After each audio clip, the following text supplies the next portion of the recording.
Alright guys, so guys स्वागत है आपका इस वीडियो में। एंड इस वीडियो स्टार्ट करने वाले एक न्यू सीरीज जिसका नाम है the ultimate react and JavaScript course, जहाँ पर आपको बिल्कुल कंप्लीट जावास्क्रिप्ट एंड रिएक्ट सिखाऊंगा।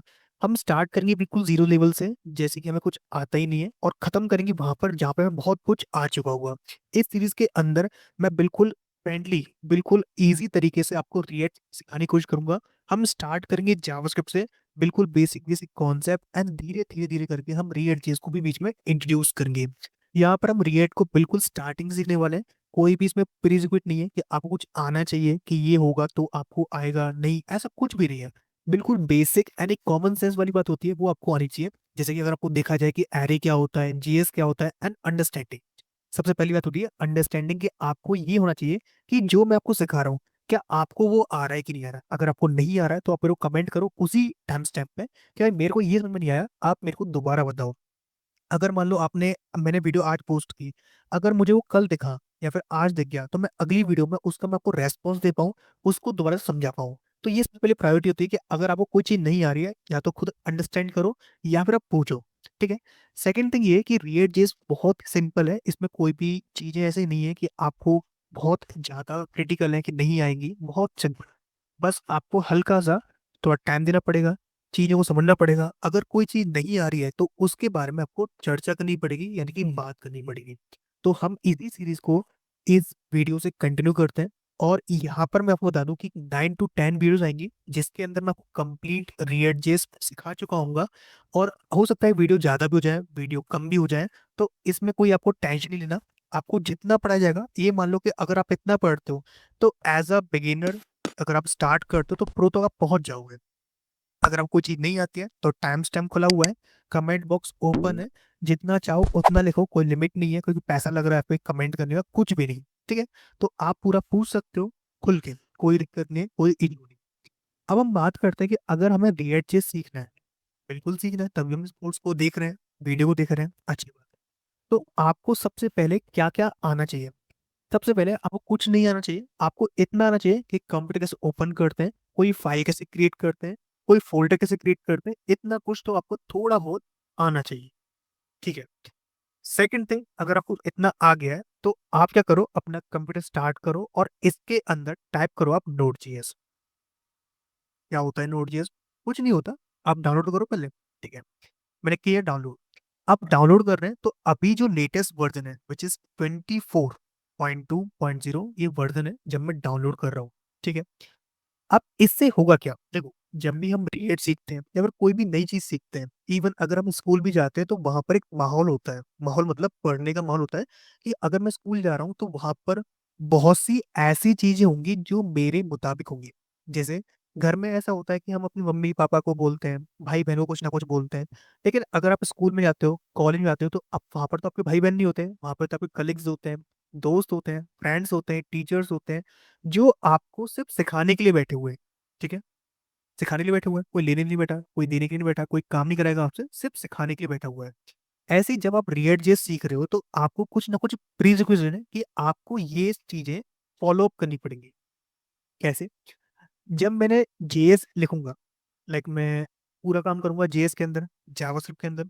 अब मैं जो कोड लिख रहा हूँ, अब उस कोड को ब्राउजर को समझाना है, या फिर मुझे उसका आउटपुट चाहिए। भाई मैं तो बोलता हूँ हिंदी, सामने वाला इंग्लिश बोलता होगा, उर्दू बोलता होगा, मलयालम बोलता होगा।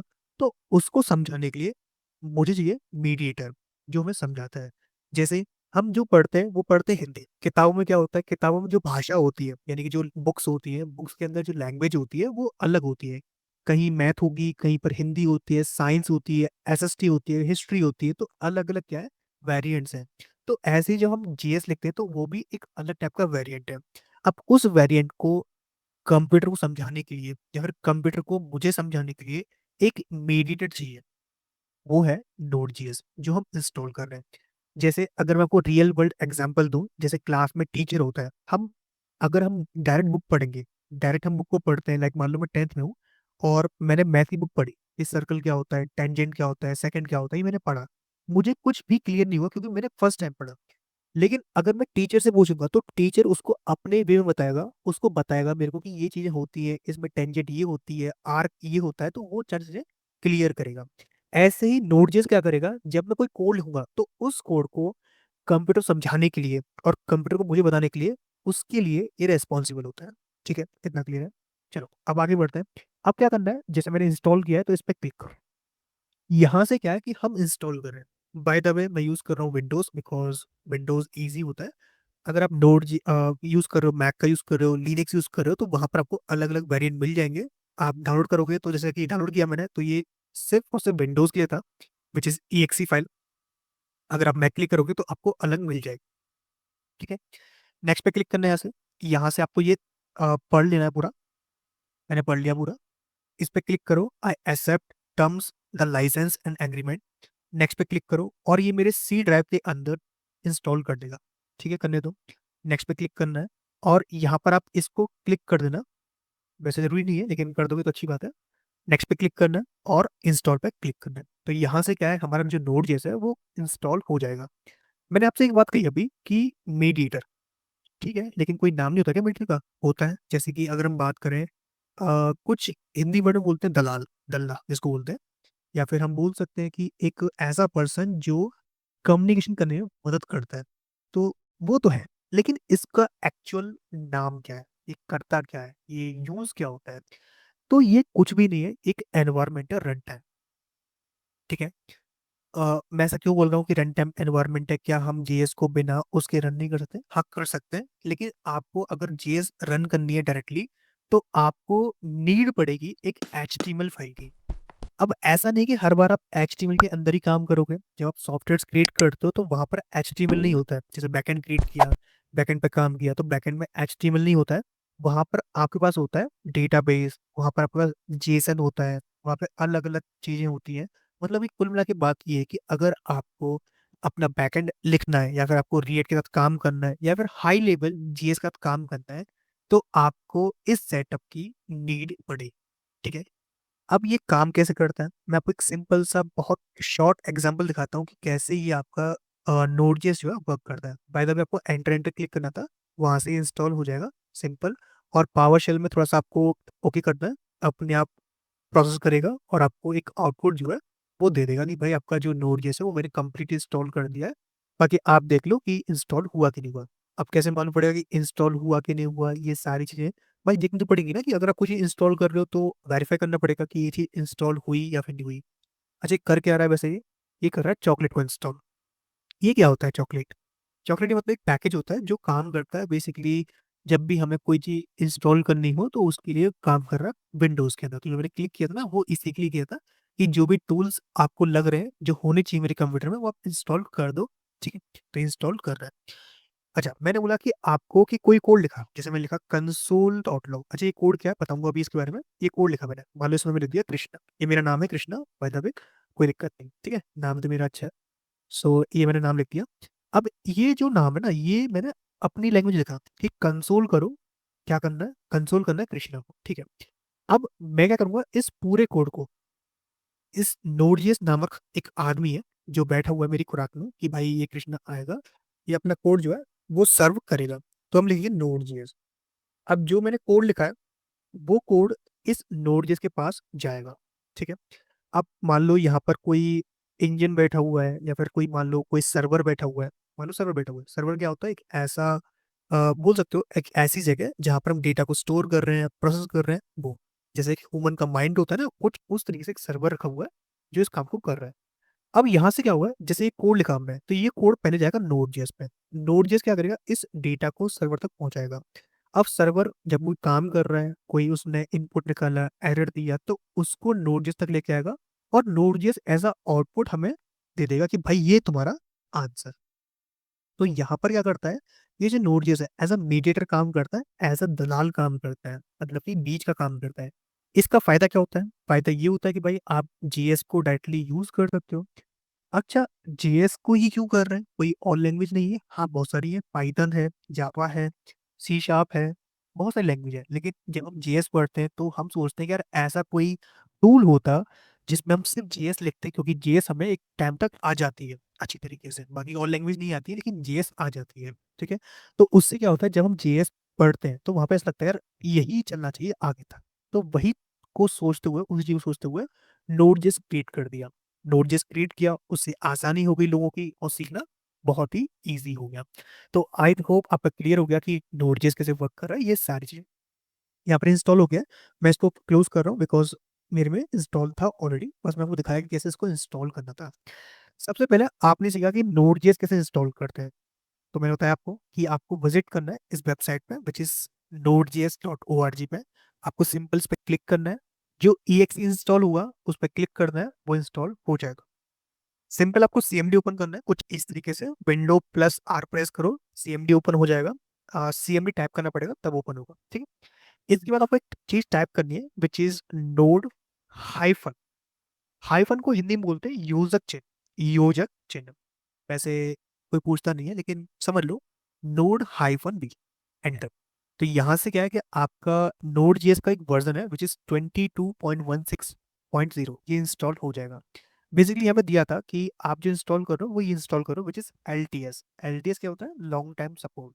अभी लेटेस्ट जो चल रहा है वो चल रहा है ये। अब इसमें कुछ बग्स हो सकते हैं, मतलब ये काम कर रहा है, ऐसे फीचर्स डाल रहे हैं वो।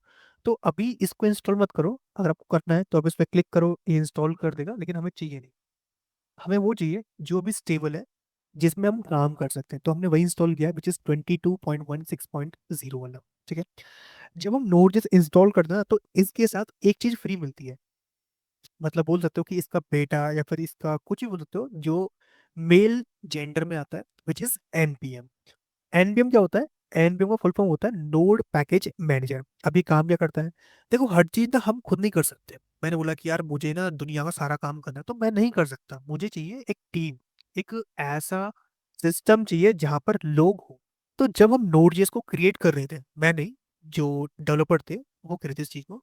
जब हम नोड जेएस क्रिएट कर रहे थे तो उन्होंने सोचा यार एक काम करो, हम लिमिटेड चीजें क्रिएट कर देते हैं।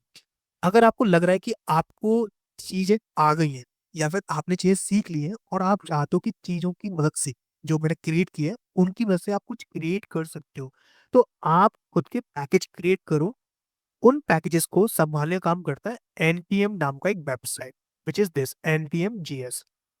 ये एक वेबसाइट है जिसके पास पूरी पूरी रजिस्ट्री है जितनी भी आपने एनपीएम पैकेज क्रिएट की होंगी। अब ऐसा क्यों बोल रहा हूँ मैं? ऐसा इसलिए बोल रहा हूँ क्योंकि नोड.जेएस जो है एक लिमिटेड सर्वर है, उसके पास लिमिटेड चीजें। अगर आपको कुछ चीजें चाहिए, जैसे मैंने बोला कि यार मुझे ना पासवर्ड को इनक्रिप्ट करना है, या फिर मैंने बोला कि मुझे टोकन्स क्रिएट करने हैं, या फिर कोई एवेटार चाहिए, कैनवास क्रिएट करना है, मतलब बहुत सारी चीजें जो आपके दिमाग में आती हैं, वो चीजें आपको पॉसिबली यहाँ मिल जाएंगी। कहाँ पर? एनपीएम में। यहाँ पर डालता कौन है? यहाँ पर हम जैसे, आप जैसे, मुझ जैसे लोग ही डालते हैं। कैसे डालते हैं? जैसे आप सर्च करो, आप लिखा पोकीमोन, आपने पोकीमोन देखा होगा, डोरीमोन देखा होगा, तो आप डोरीमोन सर्च करो।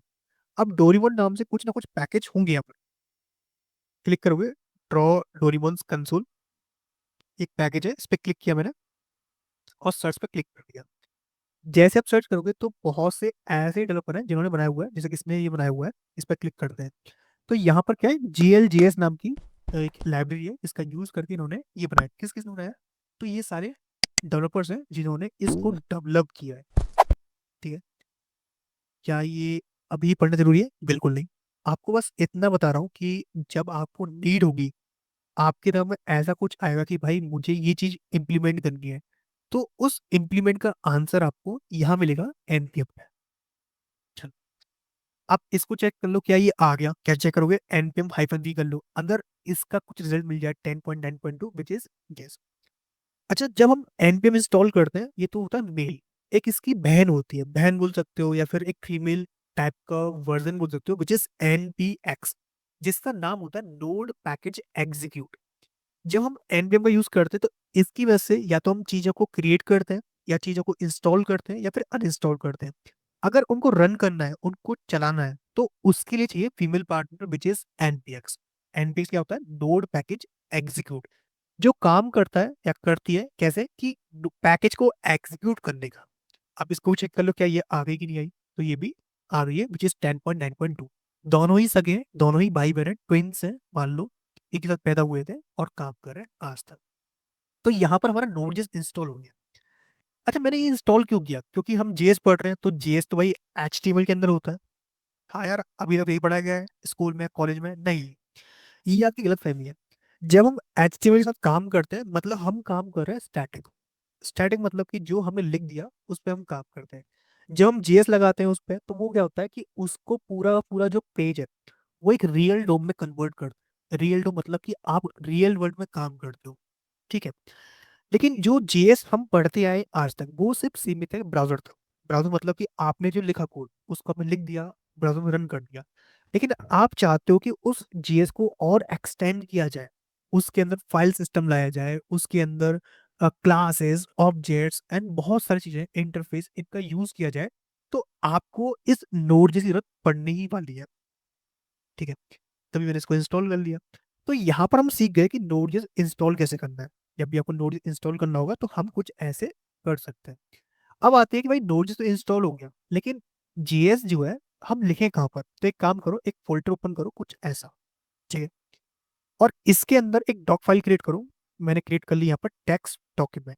मैंने रख दिया हेलो डॉट जेएस क्या होता है? डॉट जे मतलब एक्सटेंशन। वैसे आपको सेव नहीं करनी अभी, बिकॉज अभी इसको हम एक काम करते हैं, मैं दोबारा इसको ओपन करता हूँ जैसे मैंने किया था। मैंने यहाँ पे क्या किया, यहाँ पर क्लिक किया और यहाँ पर आता है न्यू का ऑप्शन, यहाँ पे क्लिक करना है आपको टेक्स्ट डॉक्यूमेंट। इसको ओपन करो पहले, तो नोटपैड के अंदर बाय डिफॉल्ट ओपन हो जाएगा। जब भी आपको जीएस के अंदर काम करना है, जीएस के अंदर किसी भी चीज के अंदर जब हम काम करते हैं सबसे पहले होता है हेलो वर्ल्ड। मतलब कि उसके अंदर प्रिंट कैसे करना होता है, कैसे अपना नाम, जैसे मेरा नाम कृष्णा है तो मुझे अपना नाम प्रिंट करना है उस लैंग्वेज के द्वारा। तो कैसे करेंगे, उसके लिए आप यूज करते हो कंसोल कीवर्ड का। कंसोल के अंदर एक मेथड होता है विच इज लॉग। मेथड क्या होता है? मेथड होता है फंक्शन, ठीक है। ये आपको कॉल करना होता है। इसके अंदर आप पास करते हो स्ट्रिंग, जैसे मैंने पास कर दिया हेलो। तो हेलो क्या है? एक स्ट्रिंग है जो मैंने कंसोल के अंदर पास किया। इसका मतलब क्या है कि कंसोल से मैं कह रहा हूं कि तुम लॉग करो। लॉग का तो होता है प्रिंट करना। लॉग करो क्या? हेलो को। और हेलो एक स्ट्रिंग के अंदर है तो हम ऐसे बोल रहे हैं। अब कंट्रोल प्लस एस प्रेस करो और इस डॉक्यूमेंट को सेव करने के लिए कंट्रोल, यहाँ पे फाइल पे क्लिक किया आपने, आपने कहा सेव एज। इसको सेव करो। पहले तो इसको चेंज कर लो ऑल से और यहाँ लिखो हेलो डॉट जेएस। जेएस क्या होता है? फाइल का एक्सटेंशन है। जो भी आप जेएस का काम करते हो जावास्क्रिप्ट का, तो उसके अंदर आपको डॉट जेएस फाइल की जरूरत पड़ती है। अभी मैंने ये फाइल क्रिएट कर ली, देखो यहाँ पे कुछ ऐसा सिंबल आ गया हुआ आपके में स्क्रिप्ट टाइप का, ठीक है, कोई दिक्कत नहीं। अब एक काम करो, अगेन सीएमडी ओपन करो। तो सीएमडी के लिए आपने पहले किया था विंडो आर, वहां सीएमडी ओपन किया, ठीक है। नेक्स्ट यहाँ से ओपन करो, यहाँ से ये वाला जो है एड्रेस बार, यहाँ से क्लिक किया, सीएमडी लिखा। जैसे ओपन किया, अब यहाँ पर एक काम करो, यहाँ लिखो नोड, NODE। और फाइल का नाम क्या है? HELLO dot JS। जैसे ही आप करोगे तो आपने जो कोड लिखा था, कौन सा कोड था आपका? ये था कंसोल डॉट लॉग हेलो। तो उसने क्या किया? हेलो प्रिंट कर दी। अगर आपको अपना नाम प्रिंट करना है, जैसे मान लो आपका नाम है कृष्णा, हरीश, मान लो आपका नाम, मान लो अभी मान लिया, और रवि मान लिया, तो ये नाम है, मतलब मैंने बस लिख दिए। अब मुझे नहीं पता कि आपका नाम क्या है। अगर आपका नाम इसमें से कुछ है तो अच्छी बात है। ये लिख दिया मैंने। अब मैं चाहता हूँ कि कंसोल मेरे को ये प्रिंट करे। तो क्या करना पड़ेगा मेरे को? मुझे नोड हेलो डॉट जेएस को अगेन रन करना है, तो ये नाम प्रिंट हो जाएंगे, ठीक है। तो इससे हमने एक चीज सीखी कि अगर हमें कंसोल में, इसको बोलते हैं टर्मिनल, ये होता है टर्मिनल। और मैं इसको कंसोल बोल रहा हूँ बिकॉज एक कंसोल तरह काम कर रहा है अभी, ठीक है। कंसोल में क्या करना है, हमें प्रिंट करना था, तो उसके लिए हम यूज किया कंसोल डॉट लॉग फंक्शन का, ठीक है। तो जब भी हम ऐसा काम करते हैं तो हम कंसोल डॉट लॉग ही यूज कर। इतना क्लियर हो गया कि जब भी आपको काम करना हो तो कंसोल डॉट लॉग यूज करना है कोई भी स्टेटमेंट को प्रिंट करने के लिए अपने नोड जीएस में, ठीक है। एक काम करो, अभी जैसे हम काम कर नोटपैड में, अब ऐसा होगा एक टाइम पे कि बहुत सारी फाइल्स हो जाएंगी, तो उस टाइम पे तो नोटपैड काम नहीं कर पाओगे आप। क्योंकि एक टाइम ऐसा होगा कि आपके हाथ जो है बहुत तेज तेज चलेंगे और नोटपैड जो है हैंग हो जाएगा, because you are a pro developer. तो क्या करना पड़ेगा आपको? आपको कुछ नहीं करना, आपको जाना है अपने क्रोम पे और सर्च करना है VS कोड। ये क्या होता है? एक आईडी है जिसके थ्रू आप कोड को एडिट, रीडिफाइन कर सकते हो। अभी मैं विंडोज में हूँ तो विंडोज के लिए डाउनलोड फॉर विंडोज पे क्लिक किया मैंने और यहाँ से मैंने VS कोड को डाउनलोड कर दिया। ज्यादा नहीं, 103 MB यानी कि 103 MB का ये सॉफ्टवेयर है, आपको इंस्टॉल करना है। तो इंस्टॉल करते ही आपके सामने कुछ ऐसा डायलेक्ट ओपन होगा जहां पर आपको I accept the terms and agreement में क्लिक करना है, नेक्स्ट पे क्लिक करना है। फिर 4 चेकबॉक्स मिलेंगे, ये आपको कंपल्सरी है कि आपको चेक करना है। नेक्स्ट पे क्लिक करो, नेक्स्ट पे क्लिक करो, इंस्टॉल करो। इंस्टॉल करोगे तो आपके पास एक पूरा का पूरा जो सेटअप है वो इंस्टॉल हो चुका होगा। अच्छा, इसका जरूरत क्यों पड़ रही है, मतलब इसको अगर हम नहीं करें तो मत करो, लेकिन अगर आप सोचो कि एक वेबसाइट क्रिएट कर रहे हो, वेबसाइट के अंदर एक पेज तो होता नहीं है कि सिंगल पेज पे काम कर रहे हो, आपके पास मल्टीपल पेजेस होंगे, हो सके तो 5 पेज हो सके तो 20 पेज भी हो। मान लो कल को उसने बोल दिया एपीआई क्रिएट करो, ये करो वो करो, तो आपका दिमाग तो फाइल्स को ओपन करने में ही रह जाएगा। इससे अच्छा आप एक काम करो, आईडी यूज करो। आईडी में फायदा क्या होता है, इसमें फायदा ये होता है प्लगइन्स मिल जाते हैं, आपको डिफरेंट डिफरेंट एक्सटेंशंस मिल जाते हैं, एंड इजी थीम को आप कस्टमाइज कर सकते हो, एंड कोड को बहुत जल्दी कुछ शॉर्टकट कमांड्स के थ्रू आप रीडिफाइन कर सकते हो। जैसे मैं इस पर क्लिक कर रहा हूँ अभी और फिनिश पे क्लिक करता हूँ, जो फोल्डर हमने क्लिक बनाया था इस पर राइट क्लिक करो और आपको मिलेगा ओपन विद कोड का ऑप्शन। अगर ये नहीं आ रहा मतलब आपने 4 चेकबॉक्स थे वो चेक नहीं किए, ये आपकी गलत बात है, आपको चेक करनी चाहिए थे। ठीक है, मैंने पहले कहा था आपसे। चलो, यहाँ पर देखो hello डॉट जेएस ये फाइल आ गई जिसमें लिखा हुआ है हेलो कंसोल दिस। अच्छा, बीएस कोड को अगर मैं आपको बताऊं एक बार में क्या होता है, तो देखो ये होती है प्रीव्यू विंडो, मतलब जहां पर आपका सॉरी मेन विंडो जहां पर आपकी फाइल जो है वो दिखती है। ठीक है, यहाँ पर क्या है हेलो डॉट जेएस लिखा हुआ है, अगर आपको कोई फाइल क्रिएट करनी है तो इस आइकन का यूज करते हो। अगर कोई फोल्डर क्रिएट करना है तो इस आइकन का यूज करोगे आप। अगर आपको रिफ्रेश करना है, मान लो कोई फाइल लोड नहीं हुई है लेकिन फाइल उसमें पड़ी हुई है, तो आप इसका यूज करोगे। अगर आपको कोलैप्स करना हो, मान लो फोल्डर्स आपने बहुत सारे ओपन कर दिए, आप चाहते हो सारे बंद हो जाए एक साथ, तो इसका यूज करोगे तो ये बंद कर देगा। ये होता है डॉक्यूमेंट, जहाँ पर एक्सप्लोरर बोलते हैं इसको, जितने भी डॉक्यूमेंट्स फाइल्स होती हैं वो सारी सारी यहाँ आती हैं। अगर आपको सर्च करना हो फाइल्स के अंदर एंड रिप्लेस करना हो तो इसका यूज करोगे। इसको बोलते हैं डीबग। ठीक है, सॉरी वर्जन कंट्रोल भी बोलते हैं, जैसे गिटहब होता है कुछ इस तरीके से। इसको बोलते हैं डीबग, जब भी आपको कोड को लाइन बाय लाइन चेक करना हो कि कोड कैसे चल रहा है इंटरप्रेटर फॉर्म में, तो उसके लिए आप यूज करते हो। ये होता है आपका एक्सटेंशन जिसके थ्रू आप बीएस कोड को कस्टमाइज करते हो। मैंने कुछ कर रखे हैं एक्सटेंशन, इसके बारे में बात करेंगे अभी, लेकिन अभी के लिए छोड़ दो कि क्या होता है।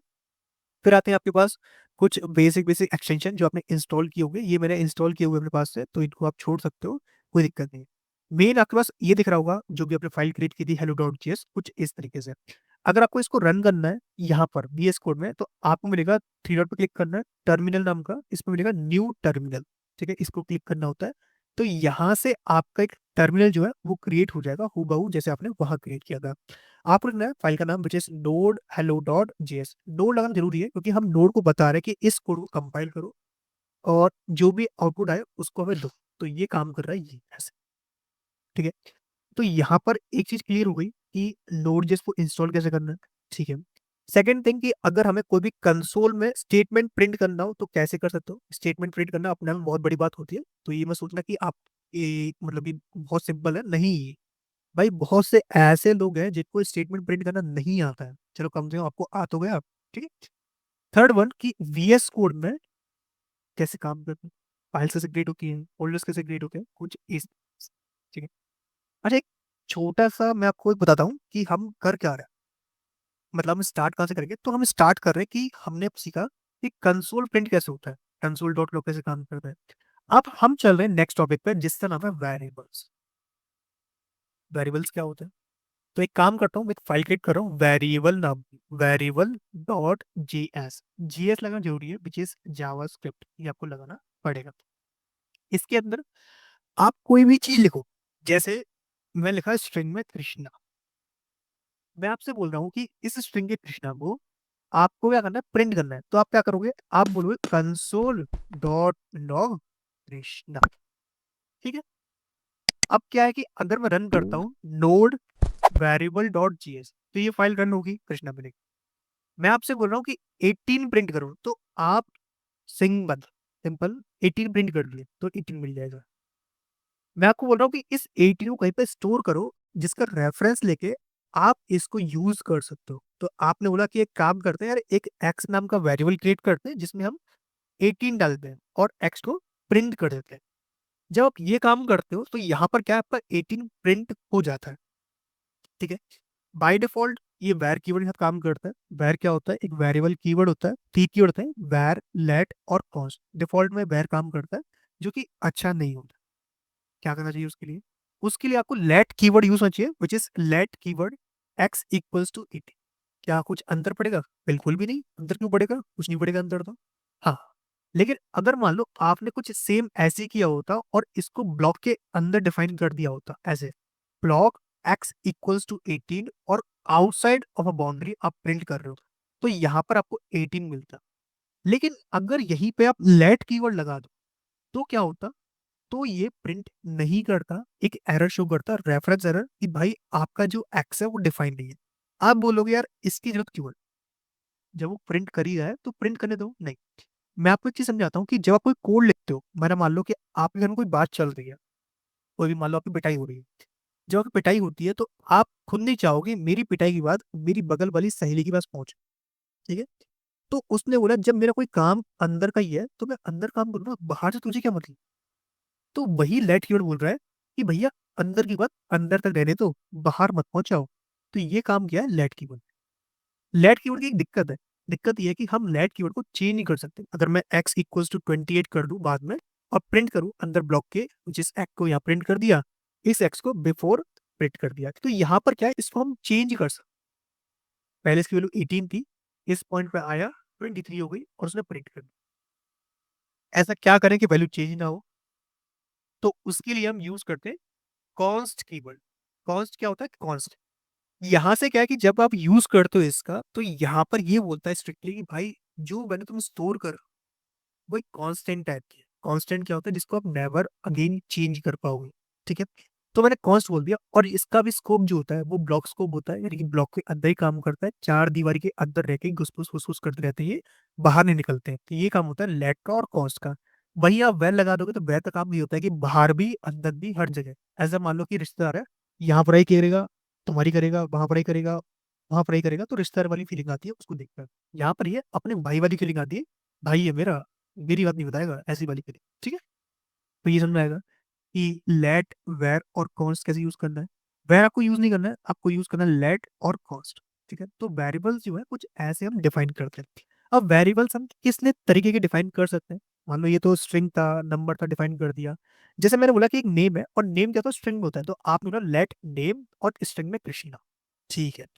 आपने बोला लेट एज, एज मान लो मैं डाल दी 12, तो 12 का एक नंबर है, तो नंबर कभी भी क्विट्स में नहीं आता, अगर क्विट्स में आ गया मतलब वो स्ट्रिंग में कन्वर्ट हो गया। ऐसे ही आप चाह सकते हो क्या मैं पास हुआ, अब मैं पास हुआ हूँ या तो ट्रू होगा या फिर फॉल्स होगा, तो यहाँ पर आप बूलियन यूज करते हो विच इज ट्रू इधर फॉल्स। अगर आपको चेक करना है कि मेरे फेवरेट कलर्स कौन कौन से, जो कि मेरे पास बहुत सारे हो सकते हैं, तो उसमें मैं क्रिएट करता हूँ एरे। एरे क्या होता है, एरे इज अ कलेक्शन जहां पर आप डेटा को होमोजेनियसली रखते हो। जैसे मैंने बोला कि मुझे हेलो रखना है, थोड़ा रख दिया रेड, रख दिया ग्रीन, यहाँ रख दिया मैंने मान लो लेट्स सपोज पर्पल, तो ये कलर्स रख दिए। तो यहाँ पर क्या है, हम इसका यूज कर रहे हैं। अच्छा, जैसे ये होते हैं, नंबर होता है, स्ट्रिंग होता है, बूलियन होता है, ऐसे ही हमारे पास एक और होता है जिसको बोलते हैं हम फ्लोट। जैसे मार्क्स हो गया, ये फ्लोट हो। फ्लोट क्या होता है, जहाँ पर डेसिमल वैल्यूज आती है। यहाँ पर क्या है कि आपने सिंपल बोल दिया एरे, कि भाई स्ट्रिंग का एक एरे है। मेनली जो आपको टाइप मिलेंगे या तो स्ट्रिंग होगा, नंबर होगा, बूलियन होगा, या फिर कोई फ्लोटिंग पॉइंट होगा। फ्लोट और नंबर एक ही होता है, मतलब दोनों का जो टाइप आता है वो नंबर ही आता है। अच्छा, टाइप कैसे चेक करोगे कि नंबर है स्ट्रिंग है, मुझे क्या पता, मैं जानता ही नहीं हूँ। तो उसके लिए आप इसको लॉक कर सकते हो टाइप ऑफ नेम, कि नेम का टाइप क्या है। ये टाइप ऑफ क्या है, एक फंक्शन है जिसके थ्रू आप चेक कर सकते हो किसी भी वेरिएबल का टाइप क्या है, वेरिएबल क्या होल्ड कर रहा है, मतलब किस टाइप का डेटा जो है उसने होल्ड कर रखा है, वो सारी चीजें आप यहाँ से फाइंड आउट कर सकते हो। तो मैंने सबका ले लिया, चाहे वो कलर्स हो, चाहे वो स्ट्रिंग हो, चाहे कुछ भी हो। एक बात ध्यान रखनी है आपको कि जीएस के अंदर जितने भी हमारे पास कलेक्शन है, चाहे वो एरे है, चाहे वो ऑब्जेक्ट है, सेट है, चाहे वो हमारे पास मैप हो, कुछ भी हो, वो सारे के सारे एज अ ऑब्जेक्ट ही ट्रीट होते हैं, एज अ डेटा टाइप। तो जब मैं रन करूंगा तो मिलेगा मुझे स्ट्रिंग, यानी कि पहला जो डेटा है वो स्ट्रिंग टाइप का है, दूसरा डेटा नंबर टाइप का है, तीसरा डेटा बूलियन टाइप का है, ठीक है, चौथा जो है वो नंबर टाइप का है, और पांचवा जो है वो हमारे पास है ऑब्जेक्ट, ठीक है। ऑब्जेक्ट किस चीज का है, वो स्ट्रिंग का। अब स्ट्रिंग का ऑब्जेक्ट क्यों बोल रहा हूँ, अगर कभी आप इसको ओपन करना और चेक करना कि इसके अंदर एक्चुअल में होता क्या है, ये इंडेक्स वाइज काम करता है। मान लो आपके पास एक ट्री दी थी आपको मैंने, ये ट्री है, इसमें बोला कि मैंने 1 से लेकर 13 तक कुछ नंबरिंग करो, तो स्टार्टिंग करता है 0 से, 0 1 2 ऐसे लेकर टिल 20 तक। तो यहाँ पर क्या है, जब भी उसको एक्सेस कर रहे होगे तो ये इंडेक्स वाइज एक्सेस होगा। तो यहाँ पर जो ऑब्जेक्ट और रोल है, कि ऑब्जेक्ट क्यों है, वो इसलिए है कि ऑब्जेक्ट को एज अ की इसने माना हुआ है। ऑब्जेक्ट क्या होते हैं अभी बात करेंगे, उसी तरह समझ लो कि हाँ, ऐसे हम डिफाइन कर सकते हैं किसी भी टाइप के वेरिएबल्स को। जैसे आपके पास एरे होता है, ऐसे ऑब्जेक्ट भी होता है। मान लो मुझे अपनी डिटेल्स देनी है, मान लो मैंने बायो दे दिया। अब बायो में मैं क्या करता हूँ, मेरा स्किन कलर क्या है, मेरा रोड एड्रेस क्या है, ये चीज देते हैं। मैंने बोला लेट एड्रेस, ADDRESS। यहाँ पे बोला कि एड्रेस, सिटी क्या है, सिटी क्या है, की है। अब की जो होती है हमेशा यूनिक होती है, वैल्यू आपकी डुप्लीकेट हो सकती है। मान लो आपने बोला कि मैं दिल्ली रहता हूँ, दिल्ली तहसील है मेरा, दिल्ली मेरा घर है, दिल्ली मेरा शब पोस्ट है, शख्स दिल्ली है। तो वहां पर वैल्यूज जो है वो सेम होती है, लेकिन जो कीज है वो डिफरेंट होती है। ठीक है, सिटी बोल दिया मैंने, लेट सपोज दिल्ली, कि मैं दिल्ली रहता हूँ। मैंने बोला मेरा पिन कोड क्या है, तो पिन कोड डाल दिया, पिन हाइफन कोड, ये पिन कोड, ये डाल दिया। मान लो पिन कोड ये डाल दिया 1 2 3 4 5 6, ये मेरा पिन कोड है। तो इसी को बोलते हैं ऑब्जेक्ट, जहां पर डेटा की और वैल्यू के फॉर्म में हो। जहां पर डेटा सिंपल रखा हो, मतलब सेपरेट कॉमा हो, उसको बोलते हैं एरे। जहां पर डेटा पॉइंट्स में हो तो फ्लोट बोलते हैं। जहां पर डेटा ट्रू और फॉल्स में हो तो रखते हैं उसको बोलियन। जहां पर डेटा नंबर्स में हो, 1 2 3 4 के रिप्रेजेंट में हो, तो वहां यूज करते हैं आप नंबर का, यानी कि बोल सकते हो कि नंबर होता है। और जहां पर डबल क्विट्स, सिंगल क्विट्स या फिर टैबल लिटरल्स हो, तो वहां पर आप यूज करते हो किस चीज का, स्ट्रिंग का। तो ये मेन मेजर डेटा टाइप्स हैं जो आपको बहुत बहुत आने चाहिए। ठीक, चलो, इतना क्लियर है कि कैसे आपने यूज कर लेना है, कैसे आप जेएस के अंदर वेरिएबल्स डिफाइन करते हो, कैसे डेटा टाइप्स आप यूज कर सकते हो। तो यहां से हमने एक चीज सीख ली कि वेरिएबल्स को कैसे यूज करना है, वेरिएबल्स होते क्या। मैं आपसे बोल रहा हूँ चलो वेरिएबल्स तो ठीक है, क्या हम वेरिएबल्स के ऊपर काम नहीं कर सकते। जो दो वेरिएबल्स को ऐड करना हो, सब्ट्रैक्ट करना हो, माइनस करना हो, उनको बोलते हैं ऑपरेटर्स। क्या बोलते हैं, ऑपरेटर्स। ये क्या होता, ये वो चीजें होती हैं जो दो लोगों के बीच में काम करती है। जैसे दो मान लो लेडीज खड़ी है, और मैं तीसरा बंदा। तीसरा मतलब जानते हो तीसरा क्या होता है, मैं गया उनके पास और मैंने कोई ऐसी बात छेड़ दी, या दोनों में लड़ाई होगी, दोनों साथ हो जाएंगे या फिर बात नहीं करेंगे। क्योंकि सीधी बात है, हैबिट है हमारी, हम जाते हैं कहीं पर, लड़ाई हो जाती है। तो वही हमें काम करना है, दो वेरिएबल्स के बीच में कोई भी ऑपरेशन परफॉर्म करना हो, चाहे उनको कंपेयर करना हो, लेस देन, ग्रेटर देन, ये चेक करना हो, प्लस माइनस करना हो, तो वहां पर हम ऑपरेटर्स यूज करते हैं। बहुत सारे होते हैं, मैं आपको कुछ सिखा देता हूँ जो आपके बहुत काम आने वाले हैं। मैंने एक फाइल क्रिएट की, ऑपरेटर्स.js।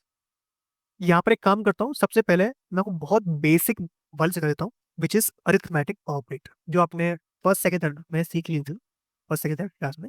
वही क्लास कौन कौन से होते हैं, जैसे कि एक होता है प्लस, एक होता है माइनस, एक होता है इनटू, एक होता है डिवाइड, एक होता है मॉडुलस, एक होता है आपका एक्सपोनेंट।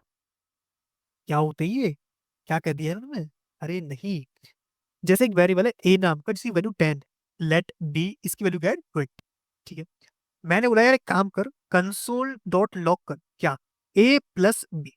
प्लस क्या है, ऑपरेटर, ए बी क्या है, ऑपरेंड्स। ठीक है, ऐसी ए माइनस बी, ऐसी ए मल्टीप्लाई बी, ऐसी ए मॉडुलस बी, और ए एक्सपोनेंट बी। एक काम करते हैं, यहाँ पर मैं 2 को लेता हूँ अभी के लिए, ठीक है, और यहाँ लेता हूँ मैं 3। ए की वैल्यू क्या है 3, बी की वैल्यू क्या है 2।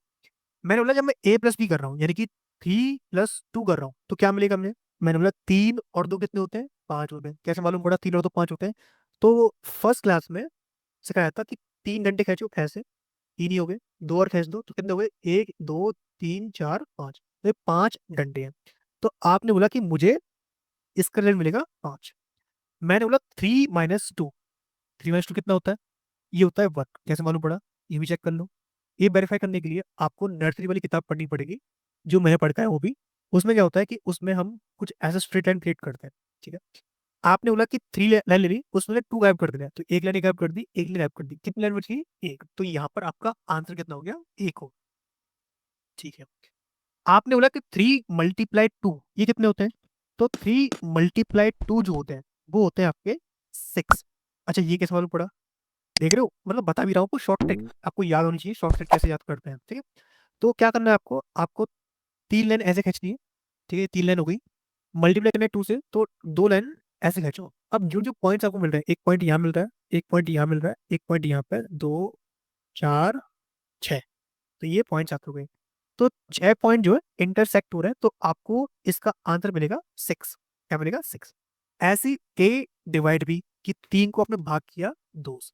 ठीक है, अब जब भाग करते हो यानी कि डिवाइड करते हो, उसका आंसर जो है वो आता है पॉइंट्स में। 99% केस होगा कि जो आपका आंसर डिवाइड करने पर वो आएगा पॉइंट्स में। 1% नहीं होता, क्योंकि 1% शायद इवन से कर रहे हो आप। हो सकता है कि आपका जो नंबर है वो सेम डिविजल कैटेगरी का हो सकता है। अगर नहीं हुआ तो 99% है कि वो आंसर फ्लोट में ही आने वाला है। ठीक है, जैसे इस केस में आएगा 1.3 से बात किया हमने, शायद इतना ही है क्या, एक बार चेक कर लो। सॉरी 1.5 है, तो इसका आंसर क्या आएगा 1.5। ठीक है, ये होता है डिवाइड के लिए, which is A divide by B. और डिवाइड का सिंबल जो होता है वो होता है स्लैश। क्या होता है, स्लैश। अच्छा, ये सिंबल किस चीज का है? ये है मॉडुलस। जब हम डिवाइड करते हैं तो रिमाइंडर बचता है। सीधी बात है, अगर मैं आपको सिखाऊं डिवाइड कैसे करते हैं, तो डिवाइड ऐसे करते हैं 2/3। आप लोग ना 1 टाइम जाएगा 2, 1 1 रिमाइंडर हुआ। अब रिमाइंडर पड़ा हुआ है तो पॉइंट लगाया तो 0 आ गया। फिर हम 5 टाइम इसको बोल सकते हैं, तो ऐसे हो जाएगा। लेकिन जब हमें डिवाइड किया तो 1 इसका रिमाइंडर था। क्या था, रिमाइंडर। रिमाइंडर था। तो जो रिमाइंडर कैलकुलेट करने का काम करता है वो करता है ये operator, which is modulus. Modulus क्या करते हैं, मॉडुलस। तो 3 डिवाइड यानी मॉडुलस 2, जब हम 3 को 2 से भाग कर रहे हैं तो रिमाइंडर कितना आ रहा है, 1 आ रहा है। ठीक है, ऐसे ही होता है एक्सपोनेंट। एक्सपोनेंट का मतलब होता है पावर। 3 की पावर 2, 3 की पावर 2, जैसे 3 की पावर 2 ऐसे कुछ। इसका आंसर क्या होगा, 3 × 3 विच इज 9। तो इसका जो आंसर मिलेगा वो आपको मिलने वाला है विच इज 9। ऐसे तो ये करोगे। अगर आप चेक करते हो load variable dot not variable it's operator dot GS, तो आपको मिलेगा 5। देखो यही आंसर था 5। फिर 1 था 6 था 1.5 था 1.5 था, और इसको फ्लोट में आ रहा है। फिर बना रहा है, फिर आ रहा है 9। तो यहाँ पर एक चीज सीखी, ऑपरेटर जो है वो दो लोगों के बीच में काम करते हैं। क्लियर इतना? और जो भी काम करते हैं उसका रिजल्ट आपको मिल जाता है। ठीक है, तो इनको बोलते हैं बेसिक अरिथमेटिक ऑपरेटर्स, जो हमारे काम आते हैं डेली लाइफ में। इनको एक्सटेंड करके एक पर्सन था जिसका नाम था, उसने बोला कि अरिथमेटिक असाइनमेंट यूज करो यार। अरिथमेटिक असाइनमेंट ऑपरेटर यूज करो, जिसका यूज करके आप वेरिएबल को मॉडिफाई भी कर सकते हैं। जैसे एक वेरिएबल है ए नाम का जिसकी वैल्यू 10। मैं चाहता हूँ कि ए के अंदर क्या करना है, ए को प्लस इक्वल टू करना है। मतलब कि हमने क्या बोला कि ए में 2 को प्लस करना है और ए में असाइन करना है। इसका मतलब है कि अगर मैं इस लाइन के बाद इसको प्रिंट कर रहा हूँ, कंसोल डॉट लॉग कर रहा हूँ, तो मुझे इसका आंसर 12 मिलना चाहिए, जो कि मुझे मिलेगा। कुछ ऐसे वैज्ञानिक थे, उन्होंने बोला कि जब तुम यूज करते हो इन सिंबल्स का, which is minus, plus, divide, slash, modulus, remainder, कुछ भी, तो उस केस में आप वेरिएबल दो बार मत लिखो। अगर आपका सिंगल वेरिएबल है जिसको सेम मॉडिफाई कर रहे हो, तो आप plus equal, minus equal, multiply equal, divide equal, modulus equal, इनका यूज करो। मैंने प्लस इक्वल टू कर लिया, तो इसका आंसर क्या आएगा, इसका आंसर भी सेम आने वाला है। कुछ चेंज नहीं है, बस इसमें डिफरेंस क्या है, डिफरेंस है कि आपने कोड को रीयूज कर लिया, थोड़ा रिड्यूस कर दी। रिड्यूस करते हो कोड को, बहुत मजा आता है। आपको खुद समझ में आता है कि कोड में रिड्यूस किया है, मतलब कि आपने कुछ नई चीजें अपने दिमाग में डेवलप की है। जैसे आपने बोला कि भाई मैं ऐसे भी कर लूंगा, मैं ऐसे भी कर लूंगा, तो ऑप्शंस आपके पास बहुत सारे होते हैं। तो ये होते हैं कुछ अरिथमेटिक असाइनमेंट ऑपरेटर्स। ऐसे ही कुछ बेसिक बेसिक और होते हैं जिसका नाम है एक कंपैरिजन ऑपरेटर। ये काम करते हैं बेस सिंबल्स। इसको बोलते हैं ग्रेटर देन सिंबल, इसको बोलते हैं less than, greater than equal, less than equal, equal equal, triple equal, not equal और नॉट डबल इक्वल। ये सिंबल्स होते हैं। पहले हम बात करते हैं सिंपल वालों की। जैसे मान लो एक वेरिएबल है let A equals to 10, let B equals to 20, और मैंने बोला कंसोल डॉट लॉग करो भाई। क्या करना है, कंसोल डॉट लॉग करना है ए लेस देन बी, या फिर ए ग्रेटर देन बी। तो इसका मतलब क्या हुआ, मैं आपसे सिंपल पूछ रहा हूँ कि ए और बी है क्या। ए और बी क्या है, वेरिएबल्स है जिनके अंदर वैल्यू, क्योंकि मान लो किसी के अंदर 10 रखा हुआ है, किसी के अंदर 20 रखा हुआ है।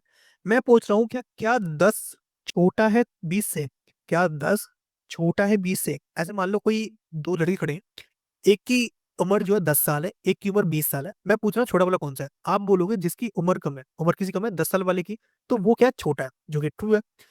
अगर मैं रिवर्स कर दूं सिंबल को, मैंने बोला कि क्या 10 बड़ा है 20 से, जो कि पॉसिबल नहीं है, तो उस केस में हम करेंगे false।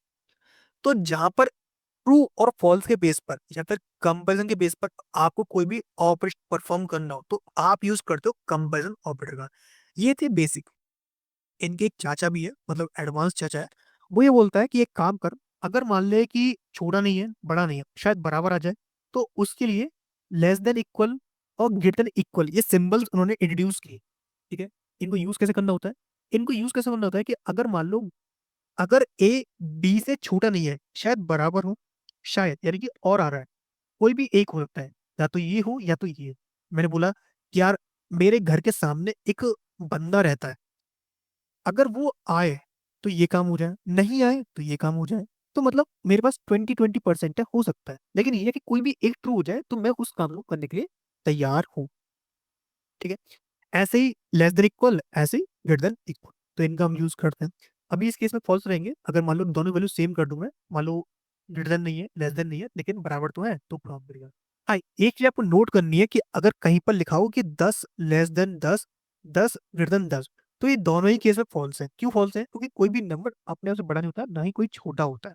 मैं आपसे बोलूं कि भाई विराट और विराट का अगर कोई बिल्कुल जुड़वा होता, बिल्कुल सेम खेलता, तो दोनों में से कौन जीतता? मान लो दो पर्सन है जिनका नाम विराट है, एक का नाम विराट है, एक का नाम विराट है। मैं पूछ रहा हूँ दोनों में से कौन जीतेगा, तो आप बोलोगे विराट जीतेगा, लेकिन कौन सा विराट नहीं पता।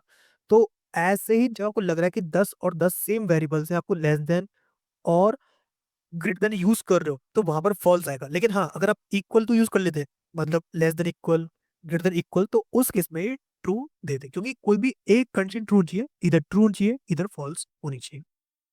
ठीक है, जैसे ये होते हैं, ऐसे ही आपको चेक करना है कि वेरिएबल्स इक्वल तो नहीं है। सिंपल इक्वल हुआ तो आप चेक करोगे ए इक्वल इक्वल बी। ऐसे ही अगर नहीं होता है तो चेक करोगे ए नॉट इक्वल टू बी। तो यहाँ पर क्या है, अगर वेरिएबल्स इक्वल है विच इज इक्वल इक्वल, अगर नहीं है तो नॉट इक्वल में कंसिडर होते हैं। लेकिन दिक्कत ये है कि आप जेएस के अंदर स्ट्रिंग में भी 10 लिख सकते हो, लिख सकते हैं, क्योंकि भाई 10 तो 10 है, स्ट्रिंग लिखो नंबर लिखो कहीं पर भी लिखो। ठीक है, अगर मैंने स्ट्रिंग या 10 लिख दिया और मैं तब चेक कर रहा हूँ क्या ए और बी की वैल्यू सेम है, ध्यान रखना वैल्यू चेक किया, टाइप नहीं बोला है मैंने।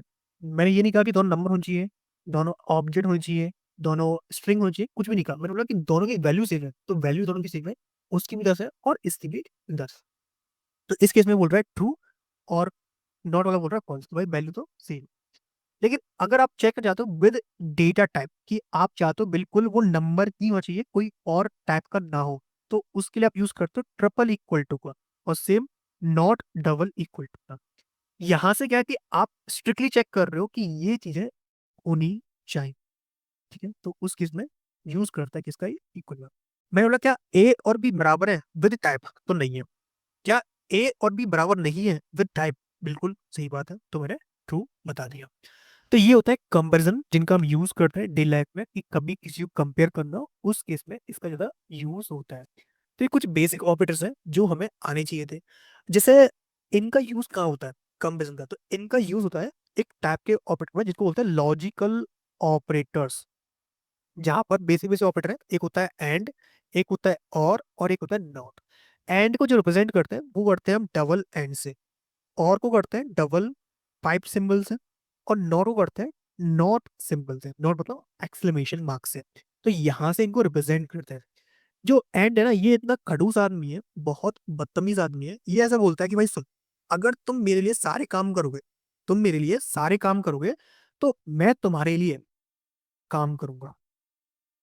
मैंने बोला कि अगर तुम मेरे लिए सारे काम करोगे तो मैं तुम्हारे लिए काम करूंगा। और बोलता है अगर तुम मेरी जिंदगी में एक बार भी हेल्प कर दोगे, तुम मेरी जिंदगी में एक बार भी हेल्प कर दोगे, तो तुम्हारे साथ मैं काम करने को तैयार हूं। नॉट दोगला इंसान है। दोगला मतलब अगर आपने मुझे हाँ बोला तो मैं ना बोलूंगा, आपने मुझे ना बोला तो मैं हाँ बोलूंगा। इनका मतलब क्या है ये बताओ? मतलब ये है कि अगर आप एंड का यूज कर रहे हो, तो आपके पास सारी कंडीशन अगर ट्रू है, तब ये काम करता है। मैंने बोला कि एक वेरिएबल है, let A equals to 10, let B equals to 20, और लेट सी इक्वल्स टू 12। क्या ए बी से बड़ा है? मान लो कंडीशन थी let D, let E equals, मान लो क्या ए जो है बड़ा है सी से, लेट एफ, क्या ए बराबर है सी के, ऐसी लेट जी। ये कंडीशंस है, मतलब इनके जो आंसर है वो ट्रू और फॉल्स में आ रहे होंगे, इधर ट्रू इधर फॉल्स में। मैं आपसे कह रहा हूं अगर ये सारी कंडीशन ट्रू है, अगर ये सारी कंडीशन ट्रू है, तो मुझे ट्रू मिलना चाहिए। मैं लॉक करता हूं क्या डी। डी क्या है? बूलियन है। इसमें ट्रू भी आ रहा होगा, फॉल्स भी आ रहा होगा। And E, and F, and G. अगर ये चारों के चारों ट्रू है, अगर ये चारों चारों ट्रू है, तो मुझे ये जो एंड है ये रिटर्न करेगा ट्रू। देखो ऐसे, अभी ये बोल रहा है फॉल्स, अब देखो फॉल्स क्यों मिल रहा है। मैं बोल रहा हूँ क्या ए बड़ा है सी से, नहीं यार ये तो खत्म हो गया। क्या ए बड़ा है बी से, नहीं भाई ये खत्म हो गया। क्या ए बराबर सी के, बिल्कुल भी नहीं है। क्या ए बराबर नहीं सी के, मतलब ये ट्रू था, बाकी सारे सारे फॉल्स थे। Got it. चलो कोई नहीं, एक काम करते हैं, इस सेम एग्जांपल लेते हैं और वाले। और में क्या होगा कि सिंबल चेंज हो जाएगा, बस एंड की जगह आ जाएगा डबल और सिंबल, इसको बोलते हैं पाइप सिंबल। अब इसमें लास्ट वाला ट्रू था, तो इसमें क्या मिलना चाहिए, ट्रू मिलेगा। क्यों? क्योंकि ये बोलता है कोई भी एक चीज ट्रू हो उसके लिए मैं काम करता हूँ। ऐसे बोल सकते हो कि आपके पास बहुत सारे दोस्त हैं, उनमें से कोई भी एक सच्चा होगा तो मैं उसके साथ काम करूंगा। ठीक है, आपने बोला नहीं, अगर सारे के सारे सच होंगे तब मैं काम करूँ, तो उस केस में आप एंड का यूज करते हो। कोई भी एक की बात आए तो आप यूज करते हो और का। जहां पर वाइस वर्सा यानी उल्टे की बात है कि अगर मैं ट्रू बोल दूं और वहां फॉल्स मिल जाए, तो वहां यूज करते हो आप नॉट का। मैं बोला क्या, log, not of true. Not of true मतलब है, ट्रू मतलब वन होता है, नॉट कर दिया मतलब वो जीरो हो जाता है। और नॉट ऑफ फॉल्स यानी कि फॉल्स जीरो होता है, नॉट कर दिया यानी कि वो ट्रू हो जाएगा। तो ट्रू को फॉल्स करने का काम ये करता है, और फॉल्स को ट्रू करने का काम करता है नॉट ऑफ फॉल्स। ठीक है, तो यहाँ पर क्या है, आप चीजों को चेंज भी कर सकते हो। अच्छा, एक चीज आपने नोटिस की कि हमने एंड पढ़ा और पढ़ा, तो इनका रियल वर्ल्ड में अगर रियल में पूछा जाए कि यूज क्या है, मैं आपसे बोल रहा हूँ कि ये तो ट्रू फॉल्स थे, लेकिन इसी की जगह मैं नंबर डाल दूं 56 एंड 78, 45, 96, 12। ये नंबर्स जो है वो सारे के सारे ट्रू नंबर्स है। फॉल्स नंबर भी होता है क्या? हाँ, फॉल्स नंबर होता है विच इज जीरो। इसको छोड़कर, मतलब इस आर में से जीरो को हटा दो, ये जो नंबर्स बचते हैं इनको बोलते हैं पॉजिटिव, मतलब पॉजिटिव नहीं सॉरी, इनको बोलते हैं प्रॉपर ट्रू नंबर्स। क्या बोलते हैं? Proper true numbers. जो रियल सेट में से जो नंबर्स हैं, चाहे वो माइनस के हो चाहे प्लस के हो, उनमें से जीरो को हटा दो बस, वो सारे के सारे नंबर क्या है, ट्रू नंबर्स। एंड की खासियत ये होती है कि एंड जो है सबसे एंड तक चेक करता है। मतलब कि एक लाइन खड़ी है, मान लो यहाँ पर दोस्त खड़े हैं, एक दो तीन चार, तो एंड का काम ये बनता है कि वो लास्ट तक जाएगा, इस पे भी जाएगा, इस पे भी जाएगा, इस पे भी जाएगा, तब तक जाएगा जब तक उसको ट्रू मिलता रहेगा। लास्ट में इसको ट्रू मिला, मतलब ये लास्ट वाला था, तो इसको लेकर ये चलता है। यानी कि अगर मैं बात करूं तो इस केस में कंसोल कर रहा हूँ, तो इसका जो रिजल्ट मिलेगा वो मिलेगा 12। और का काम ये होता है, और चेक करता है कोई पहला ही ट्रू मिल जाए, मतलब कोई एक मिल गया मतलब सारे सारे मैं मान लूंगा, तो ये क्या करेगा, जाएगा, इसको एक मिल गया यानी कि यही मिल गया, तो इसी को बोल देगा कि हाँ तू चल, मैं तेरे साथ हूँ। तो मैं ये काम करता हूँ एंड के साथ भी, और के साथ भी। तो यहाँ पर क्या होगा देखो, एक मिलेगा 12 जो कि ये वाला नंबर है एंड का, और मिलेगा 56 जो कि पहला नंबर है, पहला ट्रू नंबर। अगर गलती से मालूम मैंने जीरो इंसर्ट कर दिया होता एंड में, तो क्या करता, ये प्रिंट करता जीरो, क्योंकि इसको मतलब है भाई कोई भी एक फॉल्स नहीं आना चाहिए। अगर फॉल्स आ गया मतलब मैं खत्म, फॉल्स जीरो। ठीक है, सेम अगर मैं जीरो में करता तो इसमें करता, तो इसमें क्या होता, इसमें कोई इम्पैक्ट नहीं पड़ता बीच में, क्योंकि उसको पहले ही नंबर मिल गया होता, और पहले जब मिल जाता है तो मतलब वो बाद में चेक नहीं करता है। हाँ, ऐसा हो सकता है कि 56 जो है यहाँ ना होकर ये जीरो के बाद होता, तो क्या होता, तो यहाँ पर 56 ही मिलता। क्यों? क्योंकि ये फॉल्स है, बाकी और तो फॉल्स नहीं है ना। जो इसको ट्रू मिल जाए उसको लेके चलता है। तो एंड और ये काम कर, जी। इतना क्लियर हुआ कि जब भी आपको लग रहा है कि बहुत सारे आइटम्स हैं, सारे सारे ट्रू होने चाहिए, अगर ट्रू होते कंडीशंस, तो आपको ये यूज करना है किसका, एंड का। कोई भी एक स्टेटमेंट ट्रू हो उसके बेस पे काम करना हो, भी आप पे काम करना हो, तो आप यूज करोगे और। तो ये बहुत सिंपल था, स्ट्रेटजी बहुत सिंपल है, कुछ भी इसमें खास पॉइंट नहीं था। क्या इनका कोई यूज भी होता है ऑपरेटर्स का? हाँ बिल्कुल होता है। अब रियल वर्ल्ड में यूज किया, रियल वर्ल्ड में काम है ये कंडीशन बेस्ड काम करना। कंडीशन ये क्या होती है, कोई शैम्पू होता है क्या? नहीं, शैम्पू नहीं होता। ये होता है वो चीज जिसके थ्रू आप सोचते हो। जैसे अगर आज बारिश आई है, तो मैं तो जाऊंगा समोसे खाने। या फिर मैंने बोल दिया कि यार आज अगर चांद निकला, तो मैं उसके बारे में सोचूंगा। या फिर आज अगर मम्मी ने नहीं पीटा मेरे को, तो मैं कल उनको गुड मॉर्निंग बोलूंगा। मतलब बहुत सी चीजें जहां पर इफ एल्स, ये होगा ये होगा ये होगा, तो उसके बारे में बात है। तो वहां पर आप यूज करते हो कंडीशनल स्टेटमेंट्स का। जैसे पहला स्टेटमेंट नहीं आता, पहला आता है ऑपरेटर, जिसका नाम है टर्नरी ऑपरेटर। ये काम क्या करता है? ये काम करता है कंडीशन के बेस पे। जैसे मैं बताता हूँ आपको, मैंने बोला कि यार अगर 10 जो है, 10 अगर बड़ा हो गया 12 से, 10 अगर बड़ा हो गया 12 से, जो कि इम्पॉसिबल है, कभी हो नहीं सकता, अगर हो जाए तो उस केस में, यानी कि सिंबल यूज करना है आपको क्वेश्चन मार्क, उस केस में कंसोल डॉट लॉग करना क्या, कि 10 तो बड़ा हो गया। क्या हो गया? 10 बड़ा हो गया। अगर नहीं हुआ तो, भाई ये तो ट्रू केस में था ना, अगर नहीं हुआ तो उसके लिए आप यूज करते हो कॉलन सिंबल का। अगर नहीं हुआ तो कंसोल कर देना, कह देना नहीं हुआ तो नहीं हुआ, नहीं हुआ तो नहीं हुआ। ठीक है। अगर 10 बड़ा हो जाता है 12 से तो बोल देगा 10 तो बड़ा हो गया, अगर नहीं हुआ तो बोल देगा नहीं हुआ तो नहीं हुआ। तो ऐसे हम यूज कर सकते हैं। जहां पर अगर चीजें ट्रू होती है तो यूज करते हैं हम क्वेश्चन मार्क सिंबल का। अगर चीजें फॉल्स में मैं कंक्लूड करनी हो तो यूज करते हैं हम इस सिंबल का, विच इज कॉलन सिंबल का। ये था सिंपल कंडीशन के लिए। अगर कंडीशन थोड़ी बड़ी कर जाए, मान लो मेरे पास एक मार्क्स नाम का वेरिएबल है जिसमें 90 लिखे हुए हैं।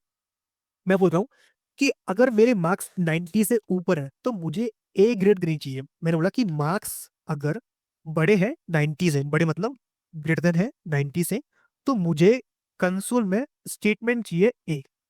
ठीक है। अगर नहीं हुए तो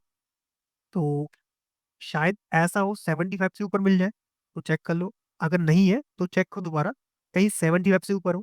अगर होते हैं तो कंसोल में मुझे कम से कम बी ग्रेड दे दो। ठीक है। अगर बी भी नहीं आया तो कॉलर लगा लिया। तो एक काम करो, मार्क्स चेक करो, अगर कहीं 50 से ऊपर हो, अगर ऐसा हुआ तो कॉलर लगाया, कंसोल डॉट लॉग मुझे सी दे दो।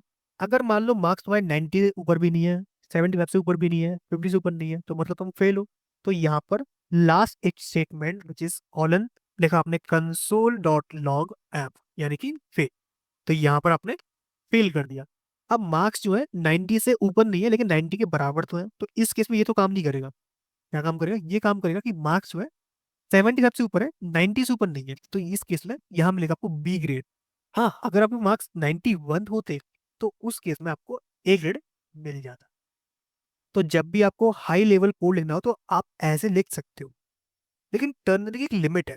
वो लिमिट क्या है कि भाई तुम इसके अंदर जो काम करोगे वो सिंगल लाइन काम होना चाहिए, मतलब कि टू द पॉइंट काम होना चाहिए। मल्टीपल लाइन का कैलकुलेशन परफॉर्म नहीं कर सकते। अगर आपको करना है तो उसके लिए हमारे पास स्टेटमेंट्स होती हैं, कुछ बेसिक बेसिक स्टेटमेंट्स हैं जिनको हम प्यार से एक नाम देते हैं कंडीशनल स्टेटमेंट्स। क्या बोलते हैं? Conditional statements. इनका काम क्या होता है? इनका काम होता है कि जो भी आपकी कंडीशन है उसके बेस पे काम करना मल्टीपल लाइन ऑफ कोड के साथ। जैसे मैंने क्या बोला कि आज, मैं देखो स्टेटमेंट लिख रहा हूँ पहले, तो सीखो कि स्टेटमेंट कैसे लिखते हैं। मैंने बोला कि अगर आज मंडे होता तो मैं घर जाता, अगर नहीं होता तो मैं ऑफिस जाता। ये मैं लिखा।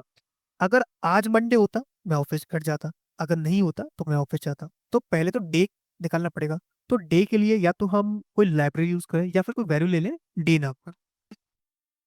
मैंने बोल दिया कि डे इक्वल्स टू मंडे। ठीक है, ये डे है।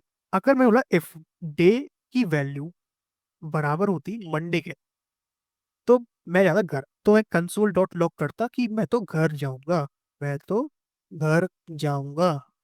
एल्स में मैंने बोल दिया, एल्स मतलब होता है एल्स, अदरवाइज। इफ मतलब यदि, एल्स मतलब अदरवाइज, अथवा। ठीक। कंसोल डॉट लॉग मैं तो ऑफिस जाऊंगा, ऐसे ये कर दिया। ये किया आपने तो अभी तो डे मंडे है और मंडे को चेक करना है, तो यहाँ मिलेगा क्या? मैं तो घर जाऊंगा। Node conditional statement dot GS which is मैं तो घर जाऊंगा। इसने बोल दिया मैं तो घर जाऊंगा। इसने अगर मंडे नहीं होता, मतलब ट्यूसडे होता, तो ये बोलता मैं तो ऑफिस जाऊंगा। अगर मैं कंडीशन थोड़ा बड़ा कर दूं, मैं ऐसे बोल दूं कि शायद अगर ट्यूसडे हुआ तो मैं आज राधा कृष्ण मंदिर जाऊंगा। कृष्ण के मंदिर जाऊंगा, ये बोल दिया मैंने। तो यहाँ क्या हुआ, यहाँ पर कंडीशन ज्यादा हो गई। जैसे यहाँ पे थी ना कंडीशन ज्यादा हो गई, तो हमने क्या किया, एल्स में चेक किया। तो हम यहाँ पर भी कर सकते हैं कि इफ, एल्स चेक कर लिया कि भाई इफ अगर डे जो है बराबर हो गया इसके, ये हो गया आपके ट्यूसडे के,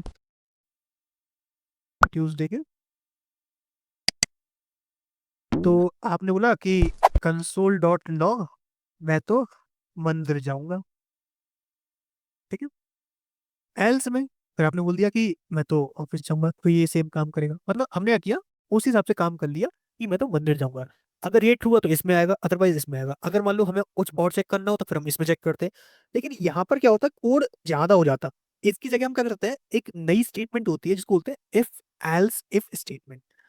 जहां पर आपके पास एल्स इफ ज्यादा हो, मतलब एल्स की चीजें ज्यादा हो, तो उस केस में आप क्या करो, उनको सेपरेट कर लो। कैसे, आप ये हटाओ, सिंपल लिखा आपने।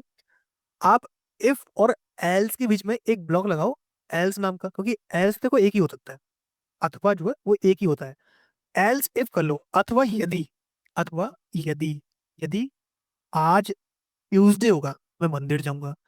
यदि अगर आज वेंसडे होगा तो मैं जाऊंगा यमुना घाट। आप आज क्या है, मंडे, नहीं सॉरी ट्यूसडे, तो मैं तो घर जाऊंगा। तो यहाँ आ जाएगा मैं तो मंदिर जाऊंगा। अगर आज होता वेंसडे तो ये बोलता कि मैं तो आज यमुना घाट जाऊंगा। तो जहां पर आपको लग रहा है कि मल्टीपल मेरे पास केसेस होते हैं इफ के अलावा, तो आप एल्स इफ का यूज करोगे। जहां पर सिंगल केस है तो इफ एल्स का यूज कर लिया। जहां पर लग रहा है कि सिर्फ और सिर्फ इफ के लिए काम कर रहा है तो इफ का काम कर लिया। एल्स जो होता है वो आपका मैंडेटरी नहीं है, ये डिफॉल्ट पार्ट है। आप इसको लगाओ मत लगाओ कोई फर्क नहीं पड़ता। मैंने लगा दिया, देखो कोई फर्क नहीं पड़ रहा, ये बोला मैं तो जाऊंगा। हाँ, अगर आप इफ ही लगाओगे और एल्स इफ लगाओगे तो आपको फर्क पड़ेगा भैया, आपको लगाना पड़ेगा। बोलेगा भैया एल्स कुछ नहीं होता, आपको इफ डालना ही पड़ेगा। अगर इफ नहीं है तो एल्स इफ काम ही नहीं करेगा। हाँ, ऐसा नहीं कि एल्स इफ नहीं लगाओगे तो काम करेगा नहीं करेगा, अरे करेगा भाई, 100% करेगा। ठीक है, तो ऐसे हम काम करते हैं किस साथ, if else if condition statement के साथ। तो यहां पर आपने एक चीज सीख ली क्या, कि ऑपरेटर्स क्या होते हैं, कंडीशनल स्टेटमेंट्स क्या होती हैं। कंडीशनल स्टेटमेंट्स क्या होती हैं, कि कल को आपने कोई कंडीशन दे दी जाए और आपसे बोला जाए कि इसके बेस पे परफॉर्म करना हो तो आप ये काम कर सकते हो। इसमें एक चीज और आती है जिसको हम बोलते हैं लूप्स। लूप्स में एल छोटा होता है और ओ जो होते हैं बहुत बड़े हो जाते हैं, ऊप्स। ये क्या होता है, ये होता है कि एक चीज को बार बार रिपीट करना हो। मैंने बोला कि यार हेलो बोलो 10 बार बोलो, हेलो हेलो हेलो हेलो बार बोल दिया, 1000 टाइम बोलो हेलो हेलो हेलो, 10 1000 टाइम बोल दिया, 11 बार बोलो। अब वहां पर मेरे हालत में साइलेंट, टाइट हो गया मैं तो। भाई मैं नहीं बोल सकता इतना, क्योंकि मुझ में इतनी दम है ही नहीं मैं बोल पाऊंगा इतना। तो उस केस में एक स्टेटमेंट्स आ गई जिनका नाम दे दिया लूप्स। लूप्स में क्या होता है कि लूप्स में आपका स्टेटमेंट्स दी होती है, 3 4 होती हैं तो खास, जो आपके काम आने वाले हैं मैं आपको सिखाऊंगा वो वाले।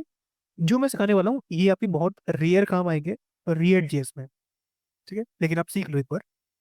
पहला होता है डू वाइल। ये काम करता है कि जैसे आपने कोई स्टेटमेंट, आपने बोला काम करना है तो करना है, कर देगा। आपको नेक्स्ट तब जब करना है जब आपके पास कंडीशन होगी। तो इसका स्टेटमेंट जो होता है वो होता है डू। ये इसके अंदर कोड होता है फाइल कि कब तक। मैंने बोला कि एक वेरिएबल है आई नाम का, मान लो स्टार्ट नाम का है।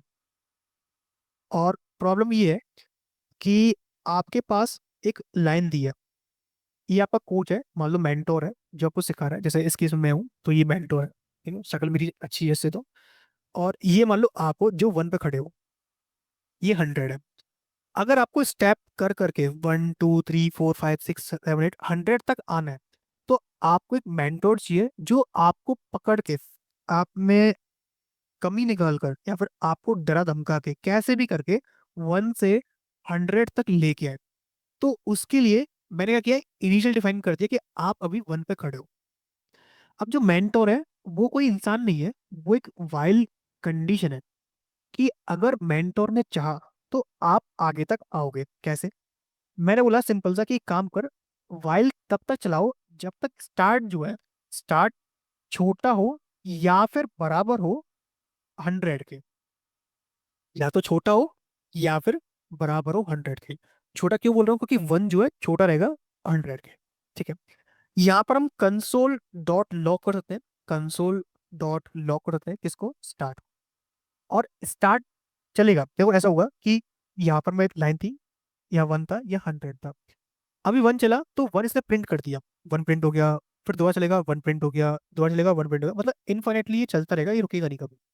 मैं चाह रहा हूँ कि 1 जैसे ही प्रिंट करे, मतलब कि नेक्स्ट 2 पर आ जाए, 2 प्रिंट करे 3 पे आ जाए, 3 प्रिंट करे 4 पे आ जाए, 4 प्रिंट करे 5 पे आ जाए, ऐसे ही टिल टिल करके 100 तक आ जाए। जैसे ही वो 100 को अचीव कर ले, मतलब कि ट्री का काम खत्म हो गया, मेंटोर का काम खत्म, अब मेरी जॉब लग गई, अब मुझे अपना काम करना है। तो उस केस में आप अगर स्टेपिंग चाहते हो तो यहाँ पर आपको स्टार्ट की वैल्यू को चेंज करना पड़ेगा, और मैंने लेट लिया हुआ है तो लेट को हम चेंज कर सकते हैं। तो यहाँ पर आप स्टार्ट को प्लस इक्वल 1 भी कर सकते हो। जब भी आपको इंक्रीमेंट बाय 1 करना हो या फिर डिक्रीमेंट बाय 1 करना हो तो आप प्लस प्लस यूज करते हो इंस्टेड ऑफ दिस। आप यूज कर लो ये वाले symbols which is plus plus minus minus. तो इस केस में प्लस करना है तो प्लस प्लस यूज कर लो, तो इसका मतलब है +1, जो वैल्यू है उसका +1 कर देगा। अभी आप इसको प्रिंट करोगे लोड लूप डॉट जीएस, तो यहाँ पर आपको 1 से लेके 100 तक के नंबर्स जो है वो मिल जाएंगे, 1 से लेके 100 तक के नंबर्स मिल जाएंगे by the Apple do value. अगर मैं आपसे बोल दूं कि यार एक काम करो, डू वाइल तो चलता रहेगा, मुझे नंबर जो है 100 से स्टार्ट करना है और कहाँ तक जाना है 1 से। अभी समझना कि 100 कभी भी छोटा नहीं होगा 1 से, क्या होगा, वो बड़ा रहेगा हमेशा। क्या रहेगा, बड़ा रहेगा 1 से। अब आपको प्लस प्लस नहीं करना इस केस में, आपको करना है माइनस माइनस। तो यहाँ पर क्या है, 100 से लेके 1 तक के नंबर्स आपको मिल जाएंगे। तो ये होता है आपका डू वाइल। जैसे डू वाइल होता है ना, ऐसे ही एक होता है वाइल लूप। ये बहुत अच्छा इंसान, इतना अच्छा इंसान है कि इसका सिंटेक्स भी बहुत सिंपल है। क्या कि आप वाइल को यहाँ से कंट्रोल एक्स कर लो और डू की जगह पेस्ट कर दो, ये बन गया आपका डू वाइल लूप। अरे भैया अंतर क्या है, अंतर बताओ। अरे अंतर ये है कि जब हम डू वाइल पढ़ रहे थे तो उसमें ये था कि कोई स्टेटमेंट लिखा हुआ है जैसे कंसोल डॉट लॉग हाई। अब ये स्टेटमेंट में बोला कि काम करना है, कब तक करना है, मान लो कोई कंडीशन थी जो फॉल्स हो गई, जैसे मैं बोला कि 10 जो है बड़ा है 12 से, जो कि फॉल्स है हमेशा। तो अगर मैं ये करता हूँ तो मुझे सिर्फ 1 टाइम इसका आउटपुट जो है वो देखने को मिल रहा है। लेकिन अब बोलोगे अच्छी बात है ना, नहीं अच्छी बात तो है लेकिन हर जगह नहीं है। कोई एपीआई कॉल कर रहे हो बिना यूजर लॉगिन के, तो कहने अच्छी बात है भाई, जब लॉगिन नहीं यूजर तो एपीआई कॉल कैसे कर दी आपने। ठीक, उस केस में आप क्या करोगे, यहाँ पर लगाओगे डू को हटा दोगे और वाइल लगा दोगे। तो यहाँ पर क्या करेगा, ये चेक करेगा पहले कंडीशन, फिर करेगा रिजल्ट। तो अभी कंडीशन जो फॉल्स है तो उसने वाइल के अंदर एंट्री नहीं। तो जब भी आपको वाइल यूज करना है, मतलब आप कंडीशन पहले चेक कर रहे हो उस पर काम कर रहे हो। डू वाइल में क्या होता है, पहले स्टेटमेंट 1 टाइम तो एग्जीक्यूट करेगा, चाहे वो कंडीशन ट्रू हो चाहे वो फॉल्स हो, उसको कोई मतलब नहीं है। जैसे वाइल लूप होता है ना, ऐसे ही एक और होता है जिसको बोलते हैं फॉर लूप। इसमें क्या होता है, फॉर लिखा आपने, पहला होता है इनिशियलाइजेशन, दूसरा होता है कंडीशन, और तीसरा होता है काउंटर। ये 3 चीजें इसके अंदर होती है। पहला होता है कंडीशन, सॉरी इनिशियलाइजेशन, दूसरा होता है कंडीशन, तीसरा होता है काउंटर। और तीनों के तीनों सेपरेट होते हैं सेमी कोलन से। ये लगाना मस्ट है, अगर ये नहीं लगाओगे दिक्कत बहुत बड़ी हो जाती है। ठीक है, जैसे आपने लेट आई लिखा था ना, ये वाला स्टेटमेंट, तो इसको आप बाहर मत लिखो, इसके अंदर लिख दो कहाँ तक जाना है। यानी कि स्टेटमेंट आप ये कर सकते हो, या फिर ये वाला स्टेटमेंट था तो ये स्टेटमेंट लगा सकते हो, ये लिखा दिया। अब वो प्लस प्लस करना है माइनस प्लस करना है तो आप उस चीज को वहां ना करके आप यहाँ करो। ठीक है, और जो स्टेटमेंट आपको प्रिंट करना है वो आप इसके अंदर लगा दो। तो यहाँ बोल दिया आपने कि 100 टैग हाई हाई लिख दो। वैसे हाई की जगह काम करते हैं राधे राधे रखने, राधे राधे लिखिए, ये लिखा मैंने। तो यहाँ पर क्या है, 100 टाइम उसने राधे राधे प्रिंट कर।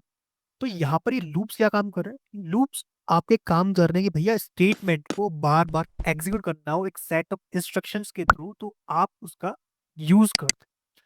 अच्छा, मान लो कि कंडीशन ही इनफाइनाइट होती, तो मान लो कंडीशन ट्रू कर दी हमने, मैंने बोला वाइल लॉग हेलो, तो क्या होता, तो ये इनफाइनाइट चलता।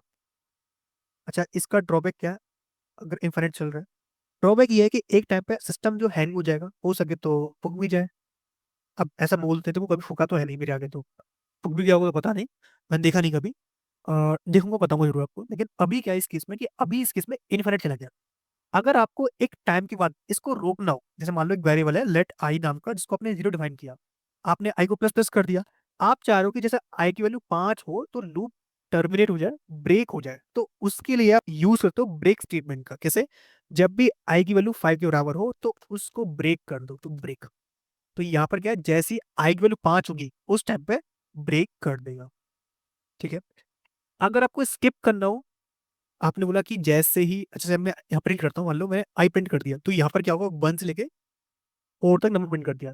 0 स्टार्ट किया, 1 प्रिंट किया, 2 प्रिंट किया, 3 किया, 4 किया। जैसे ही 5 पे आया तो 5 उसने क्या कर दिया, प्रिंट कर दिया, उसने हटा दिया, क्योंकि 5 पे प्रिंट गया, ब्रेक कर दिया, यानी कि खत्म कर दो, आगे बच जाओ। आप चाहते हो जैसे ही वो आई की वैल्यू 3 पर आए तो उसको स्किप कर दे। स्किप मतलब कंटिन्यू, कंटिन्यू करते मतलब आगे ना जाए। अब नेक्स्ट प्रोसेस के लिए आएगा, 3 के लिए नहीं आएगा, 4 के लिए आएगा, लेकिन 3 हमेशा रहेगा, तो उसके लिए हम क्या करते हैं, यहाँ पे चले प्लस प्लस लगाते हैं कि पहले एक काम कर, 3 की वैल्यू को इंक्रीज कर और कंटिन्यू हो जाए। तो यहाँ पर क्या है, 3 वाला स्टेटमेंट जो कभी प्रिंट नहीं होगा, सिर्फ और सिर्फ 0 1 2, और 3 स्किप कर दिया और 4 प्रिंट होगा। तो यहाँ पर आपको स्किप करना हो तो कंटिन्यू कीवर्ड यूज करना है। जहां पर आपको लूप को टर्मिनेट करना हो बीच में से, तो आप यूज करते हो ब्रेक स्टेटमेंट का।